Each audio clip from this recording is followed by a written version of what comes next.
John, the journey to Qatar 2022 actually began on March 24th, 2021, playing quote-unquote home games, right, that were not on Canadian soil, getting hit by COVID, traveling to a country that had political unrest, beating the giants of CONCACAF and USA and Mexico and everything that happened in Qatar. How will you remember this ride?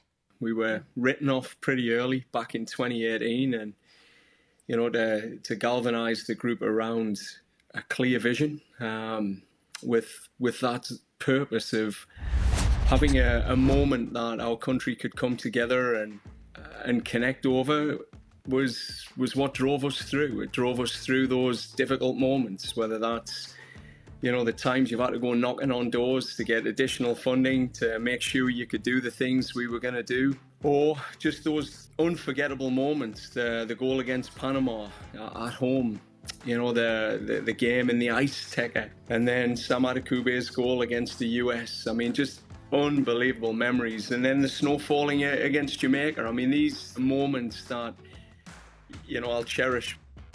And heading into it, of course, was manage the moment, because none of your players had ever played at a World Cup. They have never experienced that kind of level of soccer with those types of global eyes on them. So, is that easier said than done to say manage the moment, given that all of them were learning on the job? I mean, you're suffering in the moment when you're not winning. Winning changes everything for a team, and having experienced that through the CONCACAF experience, but he's also beaten Japan on the way in. For us, that little Paninka from Cavallini, and in the 90-odd minute, whatever it was a moment where the team genuinely believed. The Belgium game, we were on the front foot.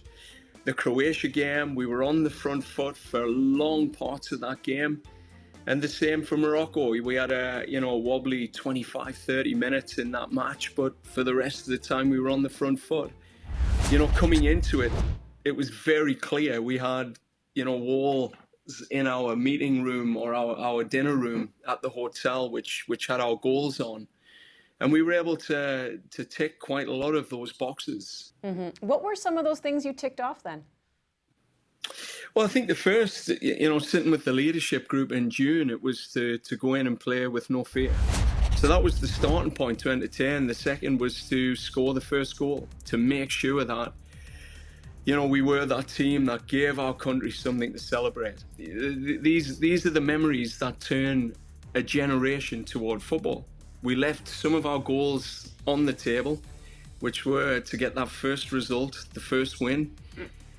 But they're for another group, that next generation, that next group are going to be able to get after, that goal. After 36 years of not being here, you have to be able to give that grace.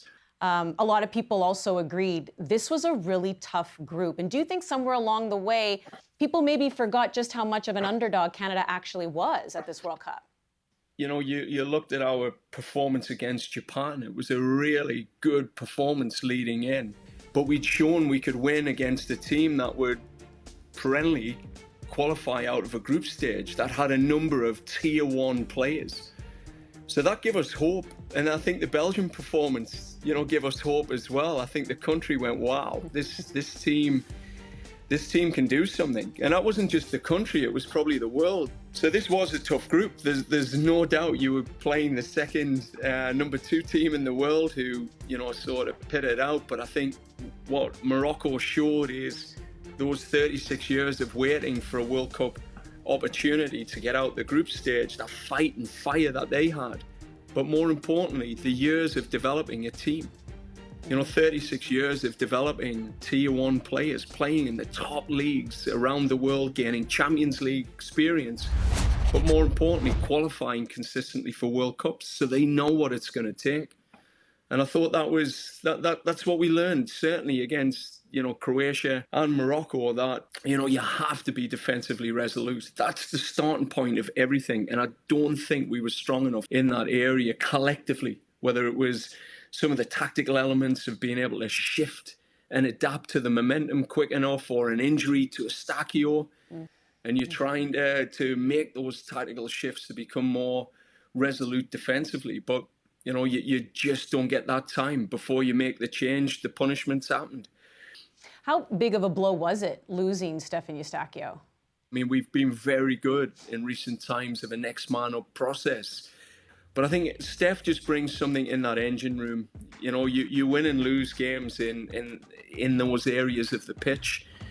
And I think with Steph, he was always a player that could resolutely bring the team together with his energy and his defensive acumen.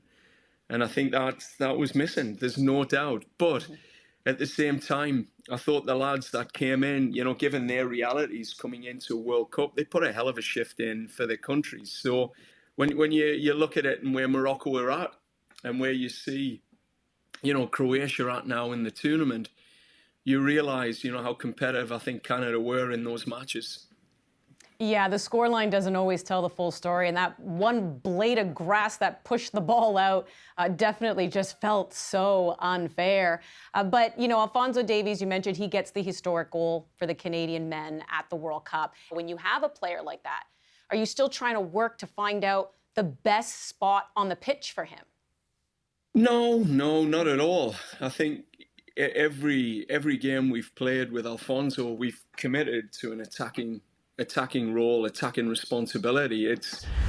So since 2019, I think we played him as centre forward against the US, coming in off the right, and he scores a goal. I mean, coming into those matches, we looked at the opportunity to see how we could upset the opponent, not give them a clear reference point on where Davies would be, knowing that their prime responsibilities would be to stop Davies. So games like Morocco, playing him off that right-hand side so he could come in on his left foot. And we've seen him score goals like that against Panama when we shifted him out wide right. Mm-hmm. We changed his role from being an attacking wing-back to operating in a front two, from operating off the left, from operating off the right. But all of it with good reason. That the amount of thought and effort that goes into how to get the best out of Davies, given that, he is one of our special players.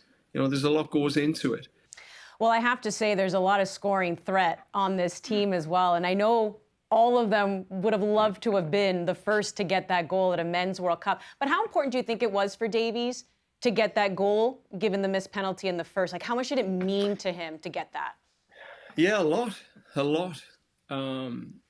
Speaking to him after the game, he really wanted to make up for that penalty. It was one of the first things he said.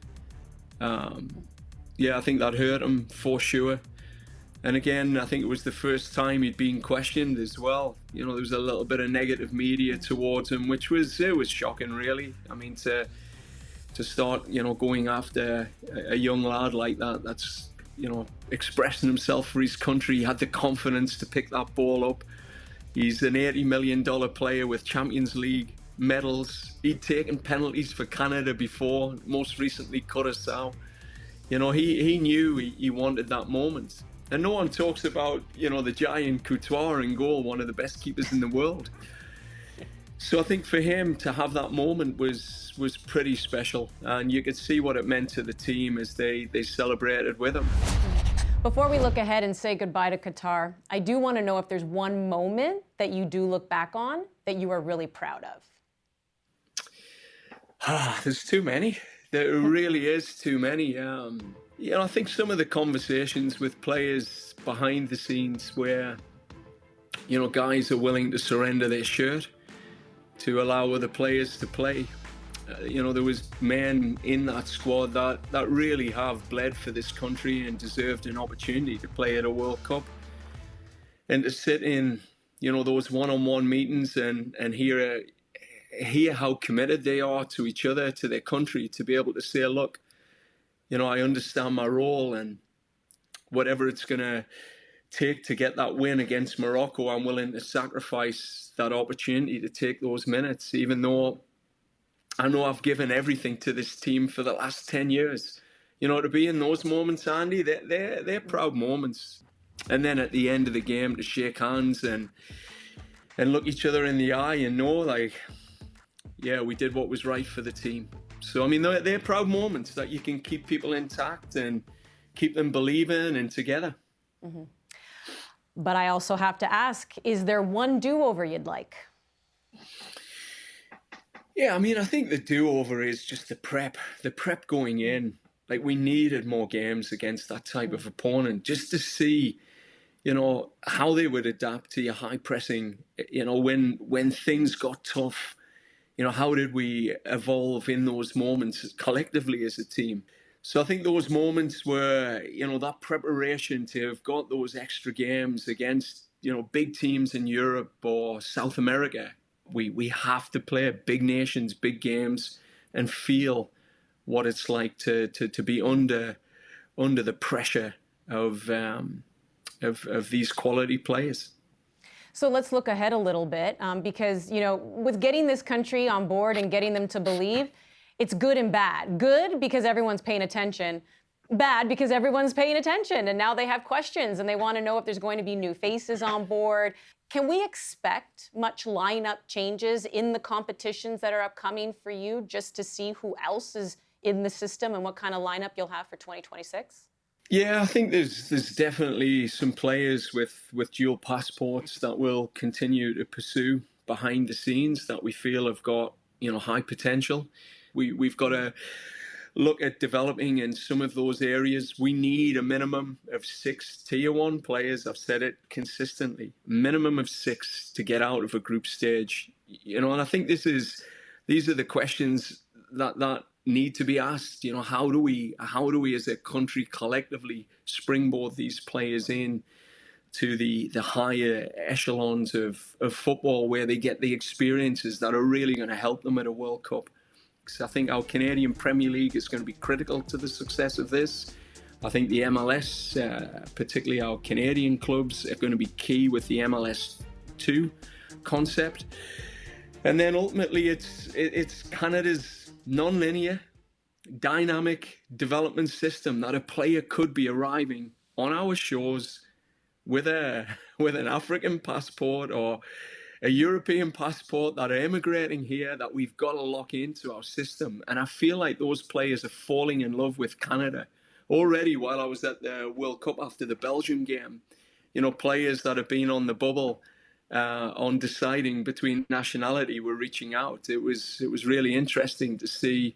You know, that game against Belgium really did put us on people's radars. But the reality is, you know, as a system, we've got to really start pushing to help our talent at a younger age experience professional football, which puts them on those radars and gives them meaningful experiences to move into places like Europe.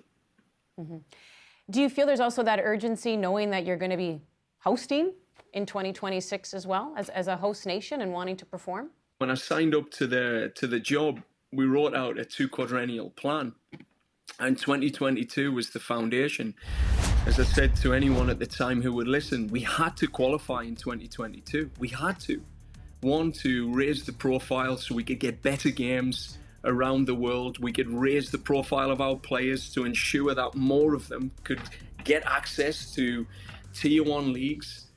And secondly, to bring in the sort of revenue that's required, the dollars that help to build the high performance system, to put more quality around the team. And then internally, we've got a country that's excited now in a way that they weren't excited. They were pessimistic before. There was apathy. You know, our first World Cup qualification game, I think we had 10,000 fans turn up. And it's changed, and it should change. And the questions people are asking are important because it's going to raise the level, and we invite them. But all in all, you know, I think there's got to be a collective spirit, you know, now building for 2026. When this country opens its doors to the rest of the world, we've got to be ready. John, I hope you have some time to rest, because I know you like to jump right back into your work. I'd be getting back in at it, Andy. I'm not. There's no time to rest. There's only 3.5 years. We've got Nations League round the corner, Gold Cup. We're getting after it. Oh, and just like that, in the blink of an eye, it's so true. It will be 2026. But try to get some rest, and I do appreciate you taking the time here on Soccer North. No, brilliant. Thanks, Andy.